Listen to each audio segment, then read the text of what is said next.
Hello, I have perfected Forgive Me Father on Steam by collecting all 20 achievements. This includes hitting a bullseye, clearing out all the balloons, completing the game with both characters, and a few more we'll touch on a bit later. Welcome to my full review. Forgive Me Father is a dark, retro, horror, first-person shooter developed by Bite Barrel and published by Felquim Publishing. You can find the game on Steam and all major game consoles.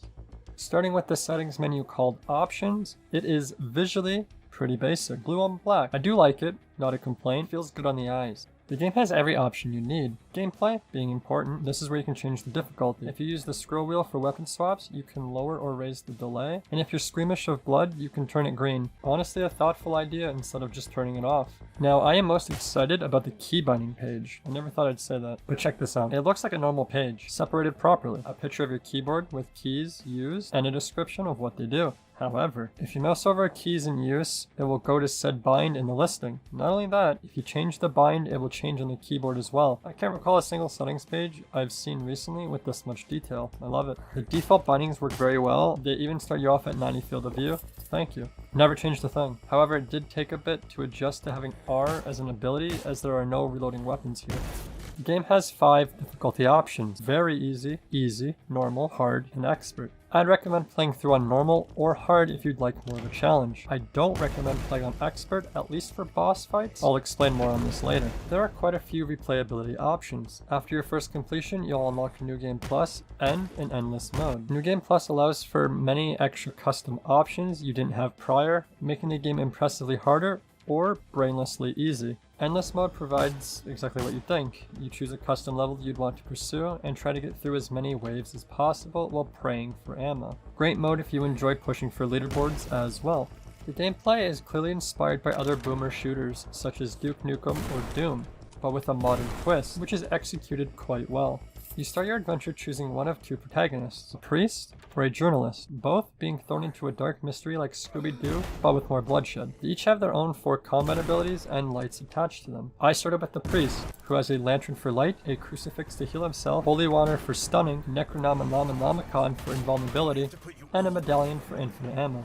The journalist has a flashlight for light, a glowing sword to swing around, a camera to stun them with, a voodoo doll to explode around you, and cigarettes to slow down time. You can upgrade them all around 3 times to last longer and provide more benefits. While the abilities are there to be helpful, I rarely used any of them. Could be a skill issue, however they don't exactly add to the combat. They're mostly just there for situational purposes or to heal yourself. Now the core gunplay feels great. The only complaint I have is distant fights can be rough with the bullet spread, though you're not supposed to be sniping in the first place. There are 8 or so different weapons, all with their own skill tree and ammo types attached to them. Each weapon has 2 branches, both for upgrading damage and visual appearance. However, one path provides an extra option for health or armor if needed. You sadly can't have both. One problem with upgrading is it can change the ammo required for said gun. This will overlap the other firearms you have, making at least one weapon in your bag pretty useless. The game is meant to be played fast, and the movement within feels great. Your goal is to always be dodging, running around, trying your best not to get hit. I will say if you prefer to play the game at your own pace, it fully allows you to do so for the most part. There are wave and boss sections you're forced into the fast-paced action, but outside of that, take your time, explore, and you won't even be penalized for it. The enemy designs are very well made. Each enemy type is quite distinct. Some enemies even have extra weak points aside from their head, which will change their behavior. You've got your ranged, melee, exploders, and so forth. It's truly a good mix. You will see some more than others, however with this style of game it only makes sense to do so. Now there are 5 boss fights, each unique in their own way. However, my only complaint here is that depending on the difficulty you play on, it will determine the speed of their attack. This can be a great way to do it, but some bosses felt like it was almost impossible to defeat on expert. You can thankfully change the game's difficulty at any time within the pause menu, but it doesn't feel great getting hit by attacks you cannot dodge, even with abilities being used on cooldown. But with that being said, the game drip feeds the content you'll be looking up, which they do an incredible job at. It will slowly introduce new locations, enemies, how to deal with them, what to look for, and so forth. This can be a slight issue as the game ramps up fairly quickly come later levels if you're not paying attention, so just keep an eye on it.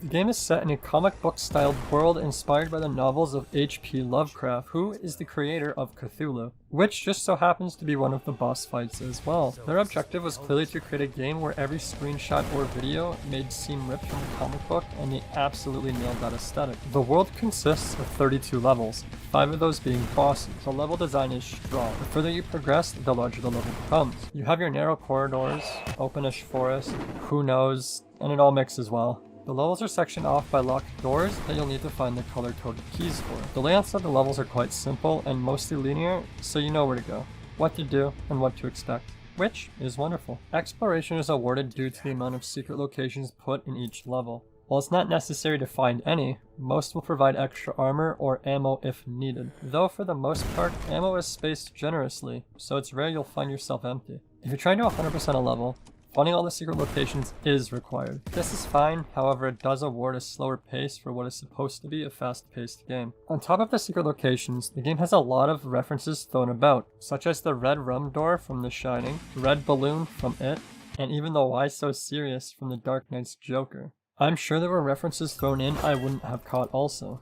The original soundtrack consists of 46 tracks, all composed by the talented Tim Fielka. I'm sorry if I butchered your name. The tracks bring homage to the older 2.5D shooters, always having hard-hitting metal music, however putting a more unique take on it, including orchestral and electronic mixes. Very well made, and I enjoyed every song within. The voice acting is where some problems arise. Now, the voice actors themselves did an amazing job. I loved all of their voices. However, the character lines spoken during gameplay are repeated way too often, and some just don't fit what is happening at that given time. The cutscenes are fully voice acted, however not always making the most amount of sense. The game allows and hints towards you skipping all of them to put your focus more into the game, as they provide the rest of the lore through optional collectibles in-game. This is where my only complaint comes in. Some lore-related items have dialogue, Fallen Aces, but others simply do not. It seemed very inconsistent and out of place. I don't always enjoy reading notes in games, and I'm sure many others can agree. Read them out to me, or at least provide that option, and I'll pay way more attention to them. However, this goes into my next category. This story. This section will include spoilers. If you would like to avoid them by skipping ahead, feel free to do so now. Anyway, the story starts the moment you choose your character and the starting cutscene plays. It will explain your cousin Lewis is requesting help and you're the one for the job. Once you arrive, you'll notice the locals were quick to leave. You find the room you were supposed to meet your cousin in, however, it was empty. That is, until you hear a knock on the door. You're now placed within the room you were supposed to meet him. However, the room was not actually empty. There are a bunch of floating stories placed around and a gun you somehow missed while coming inside. These story notes will now be the way to gather lore outside of the chapter-changing cutscene. As you progress, most levels will have a handful of story-related items to collect to help you understand how twisted the story and main characters actually are. From what I gathered, the priest's name is Murphy, who was even mentioned in one of the very first notes you picked up. He was a former Navy member of the Blue Squid during the World War, and he found his wife in bed with his cousin. Yes, that cousin. With PTSD combined, this is most likely what drove him to the darkness and formed him into his revenge killer mindset.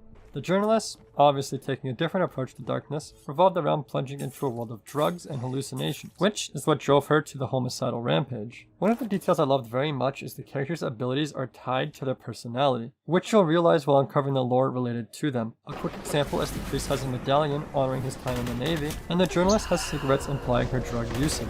The ending is a downer. After you attempt to defeat Cthulhu, you fully become a monstrosity under his influence, waking up strapped down to a hospital bed, which is where you understand now that you were the murderer of Pestiville's population, including your cousin Lewis. I'm assuming this was supposed to change your perception of the game. However, I gained the assumption this was going to be the conclusion the moment you start shooting relentlessly, murdering everyone around, including the mayor, due to the demonic voice in your little head. That being said, I'm still not sure how both characters are connected, though we can assume they both ended up in the same hospital and infected one another to further escalate their madness. The entire narrative is quite complex, and being completely honest, I lost interest halfway through, which is why I can't recall much information about the journalist. I still picked up every single story, watched every cutscene, and fully completed every level. I just couldn't get connected to the story, and with it pushing you away, it felt useless to even invest more brain power into it. I don't know. The environmental story is a cool concept, and I think it's done fairly well for what it is. But they make it clear it's not extremely important. You don't have to care about the story whatsoever to have a good time, and that can be a strong suit for a boomer shooter. But they could have just done something a little bit more for those lore seekers.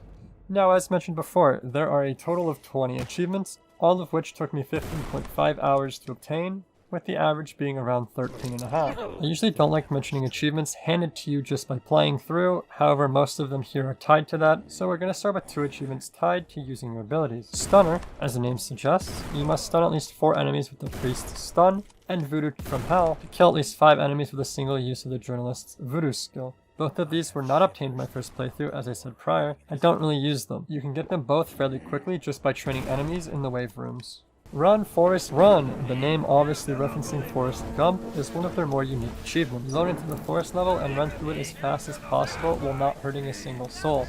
1 HP clutch is to finish a level with exactly 1 health point left. This was a fairly tough one as most of the mobs hit for a range of 5 to around 20 or so. I randomly had the thought of burning myself on a campfire, which proved to be useful as it only takes for 1 damage at a time. Clear the level prior and congrats, you did it. Now let's talk about Untouchable. You have to finish a single level without taking a single hit of damage. This one was honestly quite a challenge with how much is constantly thrown at you. Now while on my journey to completing it, I had a random thought. I wondered if playing on New Game Plus with invulnerability, infinite ammo, and abilities on, it would still count. Lo and behold, it did. This surprised me greatly, because that now means almost every achievement not obtained your first playthrough can be completely cheesed through here. I did not like that whatsoever. It just feels like cheating yourself and the whole point of completion. I also found this out after everything else was done. Damn. The hardest achievement award will be going to Unstoppable.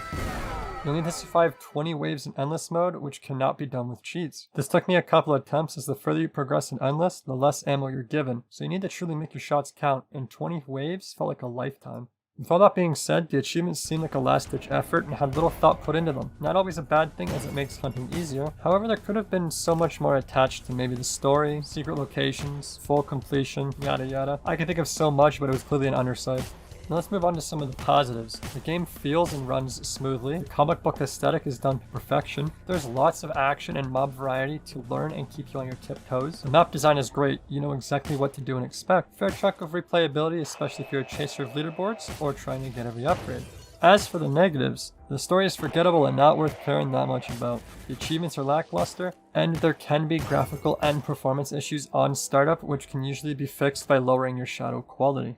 In conclusion, Forgive Me Father is a modern, retro boomer shooter I honestly quite enjoyed. If you can get past the slower pace compared to other similar titles, this story you might avoid anyway, I recommend giving it a shot. The game is fairly priced even if you're going to be playing casually. It has a lot going on, many levels to progress, mob variety, skill trees, the whole experience. You'll be here for a little while, even just playing through normally. Worst case, it is a title to grab on a sale.